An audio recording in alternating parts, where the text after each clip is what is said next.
سید عالم صلی اللہ علیہ وسلم نے ارشاد فرمایا، میرے آقا و مولا نے فرمایا 4 لوگ ایسے ہیں جو اللہ کے غضب میں صبح کرتے ہیں اور اللہ کے غضب میں شام کرتے ہیں۔ صحابہ نے پوچھا یا رسول اللہ وہ 4 کون سے ہیں؟ میرے آقا و مولا صلی اللہ علیہ وسلم نے فرمایا ایک تو وہ مرد ہے جو عورتوں جیسی مشابہت اختیار کرے، اور ایک وہ عورت ہے جو مردوں جیسی مشابہت اختیار کرے۔ تو وہ اللہ کے غضب میں صبح بھی کرتے ہیں اور اللہ کی ناراضگی میں شام کرتے ہیں۔ اور میرے آقا و مولا صلی اللہ علیہ وسلم نے اپنی زبان مبارکہ سے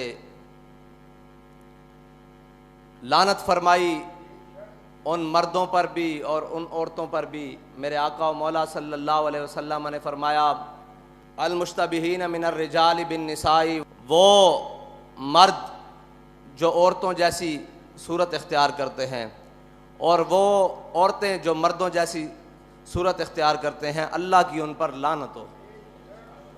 اب لعنت سے مراد کیا ہے جی؟ لعنت سے مراد یہ ہے کہ لغوی معنی اس کا یہ ہے کہ اللہ کی رحمت سے محروم ہو جانا، اور جو اللہ کی رحمت سے محروم ہو جائے وہ اللہ کے غضب کا مستحق ٹھہرتا ہے، اور جو اللہ کے غضب کا مستحق ٹھہرے وہ دنیا و آخرت میں برباد ہو جاتا ہے۔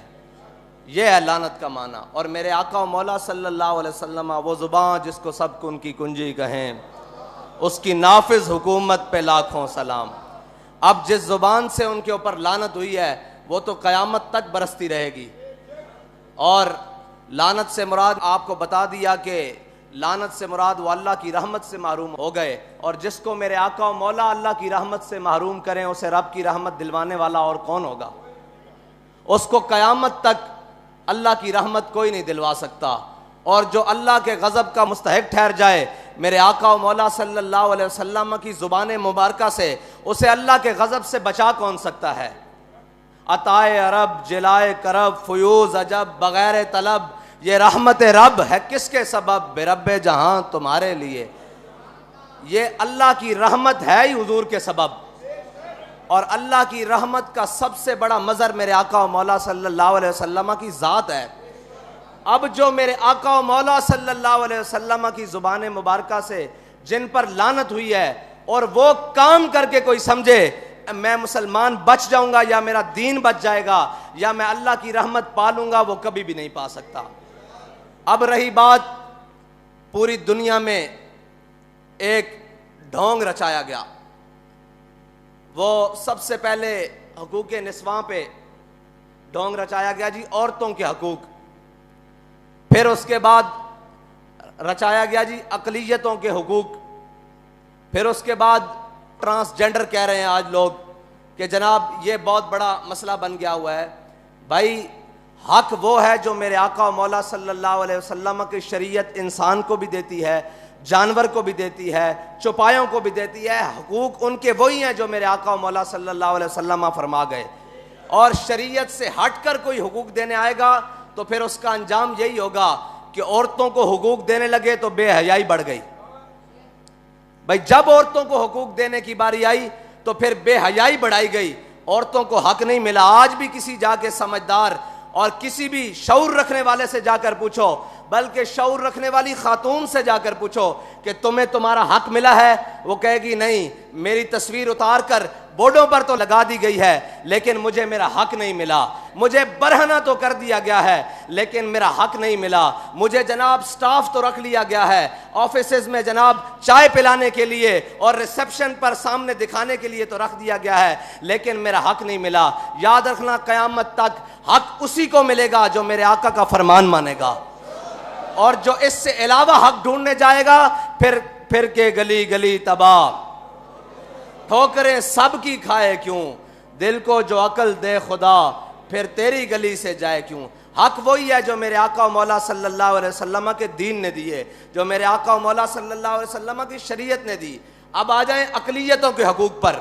جب اقلیتوں کے حقوق کی باری آئی تو صحابہ کرام کے قیادت میں ایک قلعہ جسے میرے آقا و مولا صلی اللہ علیہ وسلم کے غلاموں نے فتح کیا، اور وہ قلعہ جب فتح ہو گیا تو تھوڑی دیر بعد پیچھے سے لشکر کا پیغام آیا کہ یہ ہمیں قلعہ جو ہے نا جسے ہم قلعہ بولتے ہیں، یہ جو قلعہ ہے یہ اس کو دفاعی اعتبار سے چھوڑنا پڑے گا تھوڑی دیر کے لیے. ہم یہاں سے چھوڑ کر آگے جائیں گے فوجیں لے کر. تو وہ جو قلعہ تھا نا وہ عیسائیوں نے جنگ کر کے نہیں مسلمانوں کے حوالے کیا تھا، بلکہ انہوں نے رضاکارانہ طور پر جزیہ قبول کر کے اور کہا تھا ہم جزیہ دیں گے، آپ یہاں آ جائیں، اپنا نظام بنا لیں.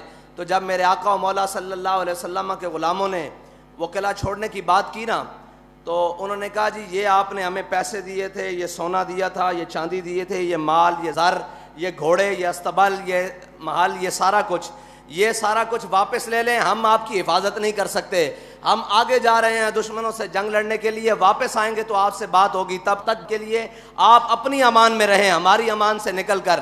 تو جب صحابہ کرام کی فوجیں اور لشکر سارا کچھ باہر نکل رہا تھا نا قلعے سے، تو عیسائی کھڑے ہو کر ایسے دامن پھیلا کر کھڑے ہو کر کہہ رہے تھے یا اللہ ان دشمنوں کو دوبارہ واپس لے آئیں. یہ ہے اسلام کی اقلیتوں کے لیے حقوق. وہ قلعے کی دیواروں پر کھڑے ہو کر کہہ رہے تھے کہ یا اللہ ان دشمنوں کو دوبارہ بھیجیں، یہ دشمن نہیں، یہ تو ہمارے محافظ بن کر آئے ہیں. اسلام اقلیتوں کو اس طرح حقوق دیتا ہے. لیکن جب ان گماشتوں نے، ان یہود و نصارہ کے ایجنٹوں نے اقلیتوں کے حقوق دینے کی بات کی اور عالمی ایجنڈے کو اپنے گلے میں پہنا تو پھر کیا کیا؟ پھر یہ کیا کہ جب ان کو حقوق دینے کی باری آئی تو جو سب سے بڑا گستاخ تھا، جس کو عیسائی بھی قبول نہیں کرتے، جس کو یہودی بھی قبول نہیں کرتے، جس کو دنیا کا کوئی مذہب میں رکھنے والا قبول نہیں کرتا، انہوں نے اس کو حقوق دلوا کے جہازوں میں بٹھا کے باہر کے ملک بھیجا ہے. بھائی گستاخ کے لیے اقلیت ہے، یہاں اقلیتیں بس رہی ہیں، یہاں ہماری گلیوں میں، کوچوں میں صفائی، روڈوں پر صفائی، اقلیتیں بڑے بڑے کام کرتی ہیں، یہاں ہمارے دفتروں میں موجود ہیں، ہر کام کے لیے ہر جگہ موجود ہیں. ان کے حقوق کی بات کرو، تمہیں گستاخ کے حقوق کے ساتھ کیا ہے؟ اس کا مطلب ہے عالمی ایجنڈا یہ تھا کہ اقلیتوں کو کوئی مسئلہ نہیں، اقلیتوں کی آڑ میں گستاخان رسول کو چھڑوانے کا مقصد تھا. یہ ہے اقلیتوں کا حقوق. اب رہ گئی بات جناب ٹرانسجینڈر کو حقوق. ان کو حقوق دینے کا مسئلہ نہیں ہے، ان کی آڑ میں شریعت کے ساتھ ٹکرانے کا مسئلہ ہے. بھائی کائنات میں کسی کا بھی حق ہو، وہ میرا ذاتی حق کیوں نہ ہو، وہ کسی کا ذاتی حق کیوں نہ ہو، جب وہ شریعت سے ٹکرا جائے گا اس کا حق رہے گا ہی نہیں. تم نے ان کو حق دینا ہے تو ان کو شریعت سے ٹکرا کر تو نہیں دے سکتے. تم کم از کم ہمارے جیتے جی تو تم ان کے ساتھ شریعت کے ساتھ ٹکرا کر ان کو حق نہیں دے سکتے.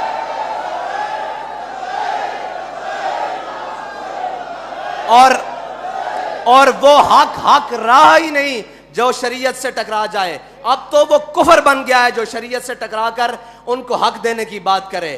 اور اس کفر کو جناب بات کرنے کی یا اس کفر کو نافذ کرنے کی بات کرے گا تو پھر اسلام کے سپاہی اس کے سامنے کھڑے ہو جائیں گے انشاءاللہ. اور انشاءاللہ پھر اس طرح کھڑے ہوں گے جس طرح فیض آباد میں کھڑے رہے ختم نبوت کے لیے، اور پھر اس طرح کھڑے رہیں گے جس طرح وزیر آباد میں جناب ناموس رسالت پر پہرا دینے کے لیے کھڑے رہے. خبردار جو شریعت سے ٹکرائے گا. ہمارے بڑوں نے اس ملک میں قربانیاں تمہاری عیاشی کے لیے یا شریعت سے ٹکرانے کے لیے نہیں دی. ہمارے بڑوں نے قربانیاں اس ملک میں اس لیے دی تھی کہ اس ملک کا نظام لا الہ الا اللہ محمد رسول اللہ کے مطابق چلے گا. اس ملک کا نظام میرے آقا و مولا صلی اللہ علیہ وسلم کے دین کے مطابق چلے گا. اس ملک کا نظام میرے آقا و مولا صلی اللہ علیہ وسلم کی شریعت کے مطابق چلے گا. اللہ تعالیٰ تو آنو تے مینو حضور دے دین نال وفا نصیب فرمائے.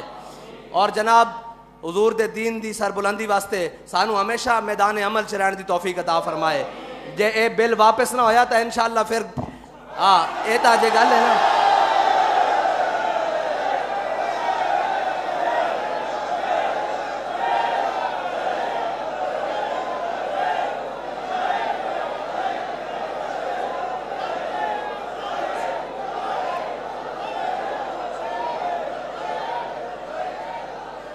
تسی اس نو حقوق دینے دا اور بھی مطلب ہے شریعت نال ٹکرا کے دینے. شریعت نال ٹکران تو پہلے تو انو ساڑے نال ٹکرانا پے گا. جدو اسی مک گئے پھر تہاڈا جو مرضی دل کرے.